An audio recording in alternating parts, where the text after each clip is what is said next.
Autism কোনো রোগ নয়।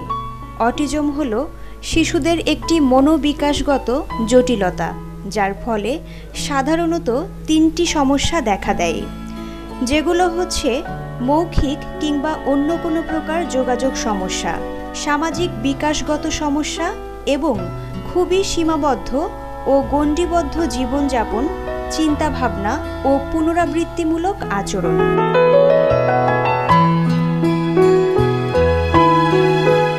এছাড়াও অতি চাঞ্চল্য, জেদি ও আক্রমণাত্মক আচরণ এবং অহেতুক ভয়ভীতিও এদের মধ্যে কাজ করে থাকে।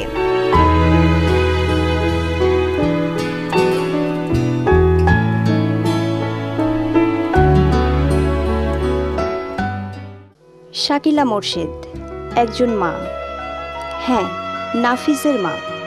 নাফিজ একজন অটিস্টিক সন্তান।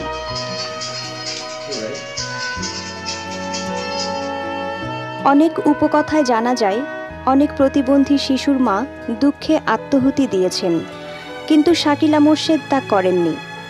নাফিজ যখন অনাগত তখনই তিনি জানতে পেরেছিলেন নাফিজ হাইড্রোসেফালিতে আক্রান্ত।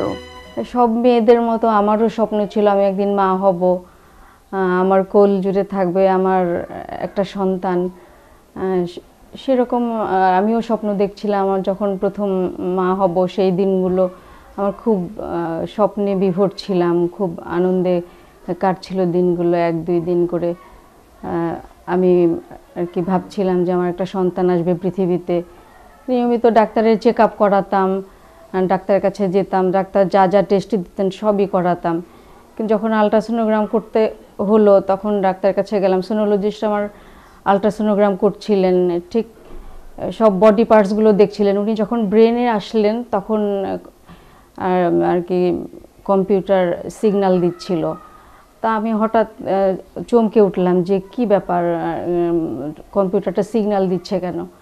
তারপর হঠাৎ সোনোলজিস্ট আমাকে কিছু প্রশ্ন করলেন। ওনার প্রশ্ন করার ধরনে আমি একদম মানে কি খুব ঘাবড়ে গিয়েছিলাম, কারণ আমি তখন সায়েন্সের স্টুডেন্ট ছিলাম না, অনেক কিছু আমি জানতাম না। আমি আর কি আর্টসের ছাত্রী ছিলাম, কিন্তু তারপর ডাক্তারের প্রশ্ন করার ধরনে আমি খুবই চমকে গেলাম যে উনি আমাকে এই প্রশ্নগুলো করছেন কেন। তারপরে যাই হোক, উনি আমাকে রিপোর্ট নিয়ে উনি আমাকে ডাক্তারের চেম্বারে বলেন যে আমার সঙ্গে আসেন। তারপরে গেলাম, পরে ওনারা দুজন কথা বলছিলেন, তো আমার কিছু কিছু কানে আসছিল, আর আমি অজানা আশঙ্কায় আমার খুব খারাপ লাগছিল। কি যেন মানে কি আশঙ্কা, আমি কোনো একটা কিছু আশঙ্কা করছিলাম যে হয়তো কোনো খারাপ কিছু বা কিছু। তখন আমার খুবই খারাপ লাগছিল, মনে হচ্ছিল আমার সব কিছু পৃথিবী অন্ধকার হয়ে গেছে, আমি আর আমার পায়ের নিচের মাটি সরে গেছে। তারপরে একই দিনে আমি 5 বার আলট্রাসোনোগ্রাম করালাম, এখান থেকে ওখানে, ওখান থেকে ওখানে। আমাদের ফ্যামিলির সবাই, আমরা তো অনেক ভাই বোন, সবাই মানে অনেক বোন, সবাই একসঙ্গে হয়ে গেল। তারপরে একটা ফ্যামিলি মিটিং হলো, তারপরে তারা সবাই মিলে আর কি জিজ্ঞেস করলো যে কি করা যায়। তো শায়লা আপা তখনই ডাক্তার চেঞ্জ করে শায়লা আপার কাছে গেলাম। শায়লা আপা তখন পিজির গাইনির বিভাগীয় প্রধান ছিলেন। তো ওনার কাছে গেলাম, পরে উনি আবার বললেন যে তোমরা বাচ্চাটাকে সেভ করো। তখন তো আমার খুবই খারাপ অবস্থা, তখন আর আমি আমার বাসায় থাকলাম না। তখন আমার বড় বোন তার বাসায় নিয়ে গেলেন আমাকে সাপোর্ট দেওয়ার জন্য। আমার হাজব্যান্ডের পোস্টিং ছিল তখন লাকসামে, সেও চলে আসছে। তারপর সে এসে বলল যে আমাদের বাচ্চাটা পৃথিবীতে যেভাবেই আসবে সেভাবেই থাকবে, ডাক্তার রিমুভ করা যায় আর কি। এখন যতটুকু জানতে পেরেছি যে হাইড্রোসেফালি বাচ্চা হলে সেই বাচ্চাটাকে আর রাখেন না ডাক্তাররা, আগে ধরা পড়ে গেলে সেই বাচ্চাটাকে আর কি কোনো একটা সিদ্ধান্তে যান। তো আমার হাজব্যান্ড বললেন যে না, আমাদের সন্তান যেভাবে আসবে পৃথিবীতে আমার প্রথম সন্তান ওইভাবেই থাকবে। তারপরও তিনি নাফিজকে এই পৃথিবীর আলো দেখিয়েছেন এবং একজন সফল মায়ের মতো তাকে লালন পালন করেছেন। সবাই মিলে সাপোর্ট দিচ্ছিল আমাকে। যাই হোক, কিছুদিন থেকে টেকে পরে আর কি আস্তে আস্তে ওর ট্রিটমেন্ট শুরু হয়ে গেল। 1 মাস 19 দিন বয়সে ওর প্রথম শান্ট অপা। ডাক্তার বললেন যে শান্ট দিলে ওর অবস্থাটা অনেক ভালো হবে, কিন্তু তাও তো আমি অত বুঝতে পারতাম না। কিছুটা বলেছেন যে আপনাদের বাচ্চাটা প্রতিবন্ধী, ওর আস্তে আস্তে ওর নানান রকমের সমস্যা হবে, অনেক কিছু হবে, ওর একটা শান্ট দিতে হবে। ওর মাথাটা না হলে, শান্টটা না দিলে ওর মাথাটা বড় হয়ে যাবে, স্কালগুলো, মাথাটা এত বড় হয়ে যাবে, ভিতরে পানি ঢুকবে, তারপরে অনেক কিছু হবে, ওর ডেভেলপমেন্টটা স্লো হবে। তো যাই হোক, তাও আমাকে সাহস দিচ্ছিল, বলে আপনি যদি এই ট্রিটমেন্টটা করান তাহলে ও ভালো হয়ে যাবে। তো যাই হোক, ওকে জীবন মরণ সমস্যা, ওর শান্ট দেওয়া হলো 1 মাস 19 দিন বয়সে। তারপর এইভাবে আস্তে আস্তে আমি স্বাভাবিক বাচ্চাদের মতোই ওর লালন পালন করা শুরু করলাম। যখন ডাক্তারের চেকআপে যেতে হয় যেতে থাকলাম। এভাবে সেকেন্ড অপারেশন করতে হলো 7 মাস বয়সে। আবার শান্ট এক্সটেনশন করানো হলো আর কি, শান্ট। তারপরে যাই হোক, সেটা রিকভারি করতে করতে আবার 2006 সালে আবার তার শান্ট বন্ধ হয়ে গেল, তাকে শান্ট দেওয়া হলো। এই তৃতীয়বারের শান্টেও এখনো পর্যন্ত আর কি এরকম। এখন তো 17 বছর বয়সের তরুণী বলতে পারি। আর এভাবে ও বেঁচে আছে। আর ও এখন AWF এর স্টুডেন্ট, AWF এও পড়ছে, ভোকেশনালেও কাজ করছে। ও কিছু কিছু আর কি করে, ওর অনেক চ্যালেঞ্জিং, ওর জীবনটাই চ্যালেঞ্জিং ছিল। তো যাই হোক, আমরা ভালোই কাটাচ্ছিলাম। সেই 2013 সালের ডিসেম্বরে ওর বাবা প্রথম 2011 সালে হার্ট অ্যাটাক হলো, তখন রিং পরানো হলো। তারপরেও আর কি 3 বছর বেঁচে ছিলেন। পরে 2013 সালের 15 ডিসেম্বরে ওর বাবা আবার মারা গেলেন। তো আমি এখন, আমার 2টা বাচ্চা, ছোট আরেকটা ছেলে হয়েছে। তো ও ক্লাস 6-এ পড়ে। আমি 2 সন্তানকে নিয়েই আছে, আমি AWF এ কাজ করি। এখন নাফিসের বয়স 17 এবং সে বর্তমানে নিজের অনেক কাজই একাই করতে পারে।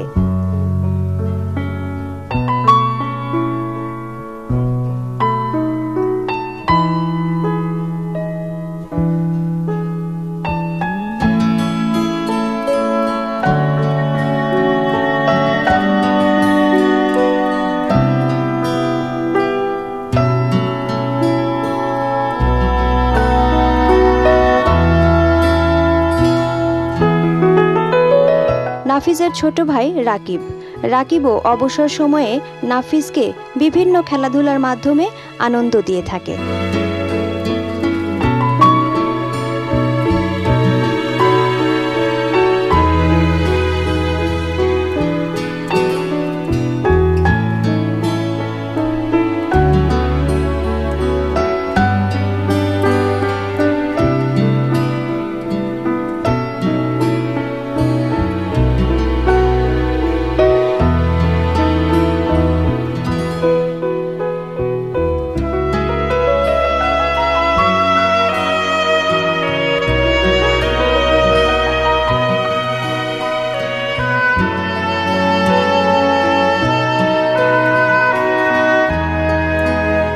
দার্জিলিংয়ের ওই মায়ের মতন আমি পাহাড়ের উঁচু চূড়া থেকে আমি ঝাঁপিয়ে পড়িনি, কিন্তু আমি আশাবাদী মা একজন। আমি নাফিসকে নিয়ে আরও সামনে এগিয়ে যেতে চাই। আমি আমার জীবনের শেষ বিন্দু দিয়ে আমি ওর পাশে এবং ওদের পাশে থাকতে চাই। আমি চাই না আর কোনো মা সেই দার্জিলিংয়ের মায়ের মতন আত্মাহুতি দিক। আমি চাই সব মায়েরা তাদের সব দুঃখকে ছাপিয়ে আরও সামনে এগিয়ে যাবে, দুঃখকে বরণ করে নিয়ে। সুখ দুঃখ তো মানুষের জীবনে আসবেই, সব কিছুকেই মোকাবেলা করবার মতন শক্তি যেন আল্লাহ দেন এবং আমাদের পারিপার্শ্বিকতাও যেন আমাদের সহায় হয়, সেটাই আমি চাইব।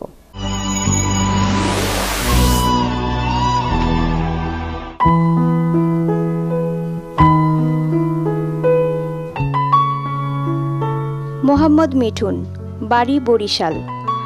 2 ভাই 1 বোনের সংসারে মিঠুন সবার ছোট এবং মিঠুন একজন শারীরিক প্রতিবন্ধী। বর্তমানে বাস করছে ঢাকার মিরপুরে।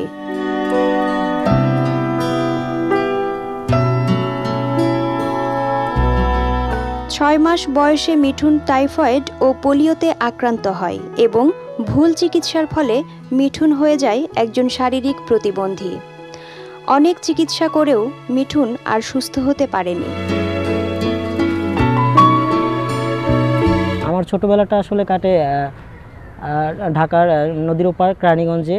ওখানেই আমার জন্ম, ওখানে আমার শিক্ষা জীবনের শুরু। আমি চুনকুটিয়া উচ্চ মাধ্যমিক বিদ্যালয়ে ক্লাস 1 থেকে পড়াশোনা শুরু করি এবং ক্লাস 6 পর্যন্ত পড়াশোনার পরে আমরা যখন আমার আম্মার চাকরির সুবাদে আমরা নদীর এপার চলে আসি ঢাকার মিরপুরে থাকা, তখন কিছুদিন আমার পড়াশোনা বন্ধ ছিল। তারপরে মনে হচ্ছিল যে পড়াশোনাটা আর বোধহয় কন্টিনিউ হবে না, ক্লাস 6 পর্যন্তই আমার এটা আটকে যাবে। তারপর আমার এক খালা আমাকে পরামর্শ দিল যে তুমি পড়াশোনাটা আবার শুরু করো। তো আমি তাকে বললাম যে আসলে রেগুলারদের সাথে আসলে পড়াশোনাটা ওইভাবে তাল মিলে আসলে করতে পারছি না, ওদের সাথে প্রতিদিন যাওয়া প্রতিদিন আসা এবং ওদের সাথে মানে পাল্লা দিয়ে পড়াশোনাটা ওইভাবে আমার হচ্ছিল না। তো মাঝখানে কিছুদিন বন্ধ হয়ে যায় পড়াশোনাটা। তারপর আমার সে খালার পরামর্শে আমি বাংলাদেশ ওপেন ইউনিভার্সিটিতে ক্লাস 9-এ ভর্তি হই। তারপরে 9-এ পড়াশোনা করার অবস্থায় আমি 2011 সালে ওখান থেকেই এইচএসসি এবং 13তে এসে আমি ইন্টার শেষ করি ওখান থেকেই। প্রতিবন্ধিতা থামিয়ে রাখতে পারেনি মিঠুনকে। পড়ালেখার পাশাপাশি বিভিন্ন বিষয়েও দক্ষতা অর্জন করেছে মিঠুন। বেসিক একটা জার্নালিজম ট্রেনিং করেছি সাইক সাইবার্স এবং ইউরোপিয়ান ইউনিয়ন ও আইসিএস এর তত্ত্বাবধানে। আমার এক বন্ধু, আমার মেডিকেলের ফ্রেন্ড, আমি যেখানে ডিএইচএমএস করতেছি মানে হোমিও মেডিকেল, ওখানে আমার এক ফ্রেন্ড ও আমাকে জানালো যে দৈনিক প্রথম আলোতে একটা বিজ্ঞপ্তি দেখলো যে যারা ডিসেবল তাদের উপরে একটা বেসিক জার্নালিজমের কোর্স করাচ্ছে আইসিএস থেকে। তো আমি ইন্টারভিউতে গেলাম, সিভি জমা দিলাম, ওরা আমাকে ইন্টারভিউতে ডাকলো। তো আমরা ইন্টারভিউ দিলাম। আমরা প্রায় 500 জন থেকে আমরা প্রায় 20 জন প্রাথমিক ইন্টার্নি ট্রেনিংয়ের জন্য আমরা এইটা সিলেকশন হই 20 জন। তারপরে আমরা দীর্ঘ 1 মাসের একটা ট্রেনিং করি আইসিএসের আন্ডারে। ওরা সাধারণত যারা জেনারেলি জার্নালিজম পড়াশোনা করে অথবা যারা বর্তমানে সাংবাদিক, ওদের উপরে এই কোর্সগুলো করায়। ওরা এই প্রথম কোনো ডিসেবলদের উপরে একটা কোর্স করতেছে, যারা কিনা জার্নালিজমেও তারা চ্যালেঞ্জিং পেশা আসতে পারে। সেই থেকে আমার একটা ইচ্ছা জাগলো যে আমিও চেষ্টা করলে হয়তো পারবো। ইন্টারভিউ দেওয়ার পরে আমি যখন ট্রেনিংয়ে টিকি, তারপরে আমাদের 20 জনকে নিয়ে ট্রেনিংটা শুরু হয়, মূলত 1 মাসের একটা কোর্স। তো ওখান থেকে আমরা যারা টপ সিলেকশনে টপ 10 যারা, তারা আমরা 3 মাসের করে 3 মাসের আমরা একটা স্কলারশিপ পাই বিভিন্ন মিডিয়া হাউসগুলোতে ইন্টার্নি করার জন্য। সো সেই সুবাদে আমিও সেই সেরা 10-এর একজন হতে পেরে আমিও ইন্টার্নির সুযোগ পাই। বর্তমানে আমি এশিয়ান টিভিতে ডেস্ক রিপোর্টার স্পোর্টস বিভাগে আছি। আমি স্পোর্টস ডেস্কের রিপোর্টগুলো দেখাশোনা করি এবং প্র্যাকটিস করতেছি। পড়ালেখার দিক থেকেও পিছিয়ে নেই মিঠুন, প্রমাণ করেছে নিজের যোগ্যতাকে। সাধারণ লেখাপড়ার পাশাপাশি মিঠুন হোমিও চিকিৎসা বিজ্ঞানে ডিপ্লোমা কোর্স করছে। পাশাপাশি আমি আরও একটি ডিপ্লোমা করতেছি ফেডারেল হোমিও মেডিকেল কলেজ থেকে। ওখানে আমি এবার সেকেন্ড ইয়ার ফাইনাল ইয়ারে আছি। পড়াশোনার পাশাপাশি আমার ডাক্তার হওয়ার ইচ্ছে ছিল, তো জেনারেল যেহেতু ডাক্তার মানে হতে পারলাম না, সেই কারণে আমি উন্মুক্ত পড়াশোনার পাশাপাশি ডিএইচএমএসের এই কোর্সটাও করতেছি। সাংস্কৃতিক দিক থেকেও মিঠুন পিছিয়ে নেই, সৃজনশীল কাজেও তার রয়েছে অনেক আগ্রহ। তারে ধরতে পারলে মন বেরি দিতা, পাখির পায় কেমনে আসে যায়, খাঁচার ভেতর চিন পাখি কেমনে আসে যায়, মন তুই রইলি খাঁচার আশে, খাঁচা যে তোর কাঁচা বাঁশের, মন তুই রইলি খাঁচার আশে, খাঁচা যে তোর কাঁচা বাঁশের, কোন দিন খাঁচা পড়বে ভেঙে, কোন দিন খাঁচা পড়বে ভেঙে, ফকির লালন ভেবে কয় কেমনে আসে যায়।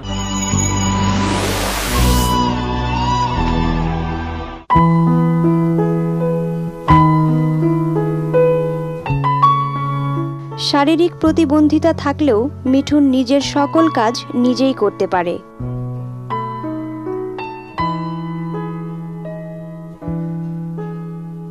নিজের কর্মদক্ষতার মধ্যে দিয়ে স্বাবলম্বী হয়ে ওঠার চেষ্টা করছে।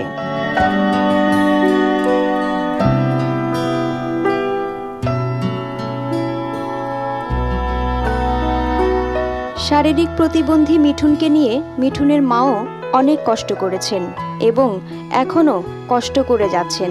থেমে থাকেনি মিঠুনের মাও।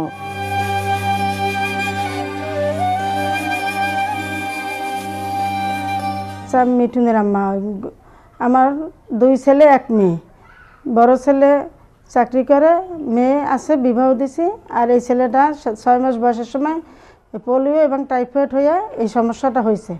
হওয়ার পরে আমি হসপিটালে ভর্তি করি। ভর্তি করার পরে ডাক্তার ছিল না বিধায় আমি নিজে রিজেন দিয়ে আইসা পড়ছি। আইসা পরে অন্য ডাক্তার দেখাইছি, উনি বলছে যে আর ভালো হবে না। কারণ কি? কারণ বলছে যে পোলিও ইঞ্জেকশন থেকে এই সমস্যাটা ওর করছে, ওইটা ফ্রিজের ছিল না। পরে মনে করেন আর কি করবো, তারপর তো অনেক ডাক্তার দেখাইছি। আমি সোজা কথা রাস্তার ফকির হয়ে গেছি। আর আব্বার বড় ব্যবসা ছিল, কিন্তু আমার এখন বর্তমানে কিছুই নেই। তারপরে দিলাম স্কুলে আমি খরচ ছাড়াইতে পারি না। তারপরে আবার দিলাম উন্মুক্ততে 9-এ ভর্তি করালাম। করানোর পরে ওই সপ্তাহে 2 দিন আমি কোনোভাবে চালানোর পরে এবছর আইয়ে ফাইনাল দিছে।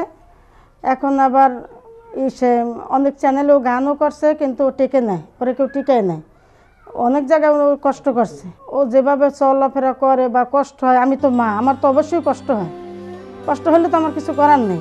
এখন আমার ইচ্ছা হইলো ও যদি কোনো একটা লাইন ধরতে পারতো, আমি জীবিত থাকতে আমি দেখে যেতে পারতাম, তাইলে হয়তো মারা যাইও শান্তি পাইতাম যে কারো কাছে আর ভিক্ষা করা লাগতো না। এখন তো এক হিসেবে ভিক্ষা করার মতন আমি তো মা, আমি তো সহ্য করতে পারি না। কিন্তু কত জায়গায় কত কিছু করছি, ওই এইভাবেই সব জায়গায় দৌড়াইছি, কিন্তু কোনো জায়গায় সাইন করতে পারে নাই। এখন মোটামুটি এই প্রতিবন্ধীদের একটা ইন্টারভিউ করতেছে, হ্যাঁ ওর দক্ষতা। আমি মা হয়ে কিছু করতে পারি না।